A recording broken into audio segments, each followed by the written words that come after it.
بیٹیوں کی بات کر رہے ہیں انیک ناجی صاحب، مریم صاحبہ، صداقت عباسی جیسے جیسے پی ٹی آئی چھڑوائی گئی، جیسے الیکشن سے آؤٹ کیا گیا، کیا یہ پولیٹیکل انجینئرنگ تھی؟ یہ پی ٹی آئی کے لیے کتنا نقصان دہ ہے؟ کیونکہ بڑے اس حلقے میں اسپیشلی بڑے اسٹرانگ کینڈیڈیٹ تھے، اس کا نون لیگ کو کتنا فائدہ ہوگا؟ دیکھیں جی، پہلی تو میں بات آپ سے، چونکہ آپ نے بات کا آغاز شاہد خاقان عباسی سے کیا تھا جی، تو اس میں میری اپنی گزارش میں پیش کر دیتا ہوں کہ وہاں نون لیگ میں دیکھیے ایک بہت بڑی تبدیلی آ رہی ہے، اور تبدیلی وہاں قیادت کی تبدیلی ہے. یعنی اب مستقبل کی جو آپ یوں کہیے کہ قیادت ہے مسلم لیگ نون کی، وہ اب مریم نواز کے پاس جا رہی ہے. اچھا، جب مریم نواز بطور لیڈر اب اسٹیبلش ہو کر سامنے آ رہی ہیں، میاں نواز شریف خود ہر جلسے میں اپنے بعد ان کو بلاتے ہیں اور ان کے بعد پھر کوئی نہیں بولتا، تو اس کا مطلب ہے کہ آخری رائے جو لیڈرشپ ہے پوری پارٹی کی وہ مریم نواز کے پاس جا رہی ہے. اچھا، یہ جب شفٹ آتا ہے، یہ پاکستان پیپلز پارٹی کلاسک ایگزامپل ہے کہ ذوالفقار علی بھٹو کے جو انہوں نے پیپلز پارٹی بنائی تھی وہ اور تھی، لیکن جب وہ محترمہ بینظیر بھٹو کے پاس گئی تو انہوں نے جو پارٹی اپنے طور پہ بنائی وہ پھر اور ہو گئی. وہی پارٹی آصف علی زرداری کے پاس جا کے بہت سے لوگ آئے، بہت سے لوگ نئے لوگ آ گئے، پرانے چلے گئے. یہ نیچرل ہے، فطری ہے. کل کو جب بلاول بھٹو اس کے فیصلے کر رہے ہوں گے تو موجودہ لیڈرشپ آپ کو نظر نہیں آ رہی ہوگی، نئے لوگ آ جائیں گے. رائٹ.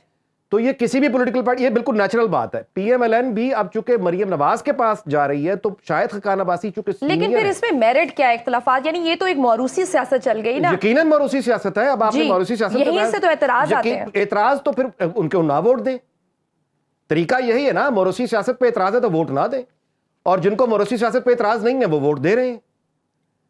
یہ ایک علیحدہ بحث ہے. میں گزارش یہ کر رہا ہوں کہ شاید خاقان عباسی جو ہیں ان کے نزدیک ان کو یہ مناسب نہیں لگ رہا تھا کہ وہ یعنی مریم نواز بطور لیڈر اور وہ ان کے پیچھے اس طرح سے کام کریں. اس کا اظہار وہ کئی دفعہ مختلف مواقع پہ کر چکے ہیں، اور وہ یہ بھی کہہ چکے ہیں کہ جب نئی لیڈرشپ اب آگے آ رہی ہے نون لیگ میں تو پھر اس کا حق ہے کہ وہ اپنے پسند کے لوگ جو بھی ان کے کام. لیکن مسئلہ صرف مریم نواز صاحبہ کا نہیں تھا، وہ تو سیاست کے طریقہ کار پہ بھی ان کا اختلافات تھے. تو مریم نواز کو جانشینی دینا آپ کے خیال میں فٹ بال کا مسئلہ تھا؟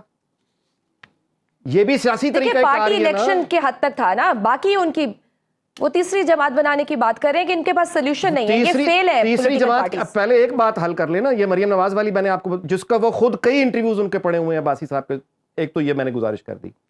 دوسری، وہ جو تیسری سیاسی جماعت کی ضرورت ہے وہ مصطفیٰ نواز کھوکھر ہوں. ایک مفتاح اسماعیل صاحب تو بائی دا وے اپنے تمام سابقہ بیانات سے پھر کے اب انہوں نے لیٹسٹ جو بیان دیا انہوں نے بڑی محبتوں کا اظہار کیا نون لیگ کے لیے بھی اور خود اسحاق ڈار کے لیے بھی. اب آ جائیے یہ باقی جو تیسری، وہ جو ایک پروجیکٹ بہت زور و شور سے آیا تھا اس کا نام تھا ری امیجننگ پاکستان. جو یہ نام بھی چوری شدہ ایک کسی اسکالر کی بک ہے، یہ بیسیکلی ری امیجننگ پاکستان، وہ چوری کر کے پروجیکٹ کا نام رکھ دیا. پروجیکٹ وہ ٹھس ہو گیا ہے.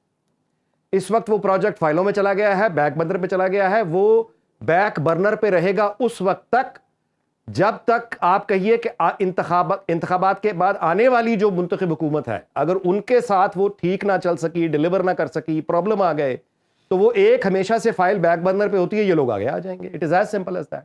لیکن اس وقت جو نقشہ بن رہا ہے طاقت کا، اس میں یہ لوگ کہیں نہیں ہیں. یہ تو رہی پہلی بات. دوسرا جو آپ نے فرمایا تھا اس کے عباسی صاحب کے حوالے سے مری کا، ہمارے ہاں جو ووٹ دینے کا، یعنی اب اس کو اچھا یا برا کہنے کی بحث میں نہیں کر رہا، لیکن میں ایک حقیقت بیان کر رہا ہوں. اور حقیقت یہ ہے کہ نون لیگ کا جو ووٹر ہے وہ نواز شریف کا ووٹر ہے، جیسے پیپلز پارٹی کا ووٹر جو ہے وہ بھٹو خاندان کا ووٹر ہے، جیسے مولانا فضل الرحمان کا ووٹر مولانا فضل الرحمان کا ووٹر ہے. اور بائی دا وے اگر ہم یوتھ کی بات کرتے ہیں تو اس یوتھ کو آپ نظر انداز نہیں کر سکتے جو پختونخوا، بلوچستان اور کراچی میں مولانا فضل الرحمان کا یعنی ایک سپورٹ گروپ ہے. یعنی وہ اس طرح سے ایکٹیو نہیں ہے سوشل میڈیا پہ، لیکن یوتھ ان کے پاس بھی ہے. ہر پارٹی کے پاس اپنی ایک یوتھ کا بینک موجود ہے. آپ یہ کہہ سکتے ہیں کہ کسی کے پاس کم ہے، کسی کے پاس زیادہ ہے، لیکن یہ نہیں کہہ سکتے کہ کسی کے پاس سارا یوتھ ہے اور کسی کے پاس کچھ بھی نہیں ہے. ایسا نہیں ہوتا. یعنی یہ نہیں ہے کہ یوتھ ساری پی ٹی آئی کے پاس ہے، باقیوں کے پاس، یعنی خاندانوں کے، یعنی باقی پھر وہ نواز شریف اپنے ہر جلسے میں سوال کرتے ہیں کہ یہ کون لوگ ہیں، نوجوان ہی ہوتے ہیں. دو اوپینینز سامنے آتی ہیں. ایک کہتے ہیں کہ ہمیں پرسنل پرائیویٹ لائف پہ کامنٹس نہیں کرنے چاہیے اور اس حد تک نہیں جانا چاہیے.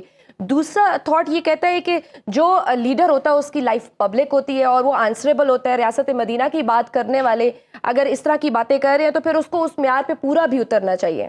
جی بالکل درست بات ہے. میں آپ سے گزارش کرتا ہوں، پہلے جو بلاول بھٹو صاحب نے فرمایا وہ ظاہر ہے وہ سیاستدان ہے، ان کو وہی کہنا چاہیے جو انہوں نے کہا، لیکن ہمیں بہرحال اپنی سینٹی برقرار رکھنی چاہیے.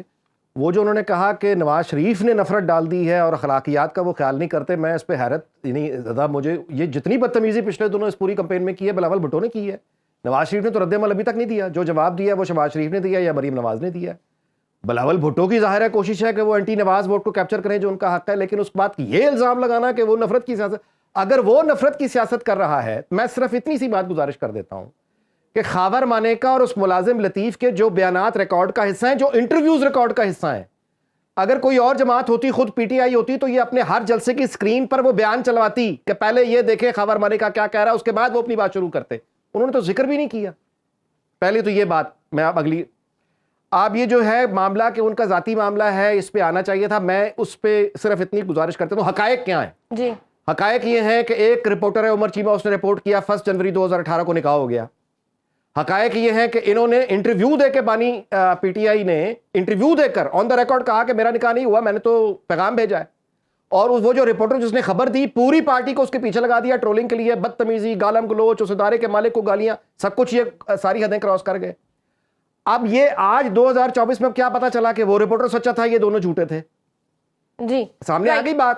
اس میں افسوس کی بات کیا ہے, میں آپ سے گزارش کر دیتا ہوں. دیکھیے, صوف کہتے ہیں یہ جو بکرے کی جو بھیڑ کی کھال یعنی بوری کا کپڑا, صوفی کہتے ہی اس کو ہیں جو دنیاوی مہنگے لباس تیاگ کر صوفی بنتا ہے, یعنی بوری ایک طرح سے اوڑھ لیتا ہے.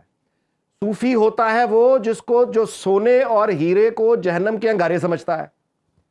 صوفی دولت, دنیا کی دولت, یعنی پورا اسپرچولزم آپ کو بتا رہا ہوں, برازیل سے لے کے جاپان تک ہزاروں سال کی اس کی ہسٹری ہے.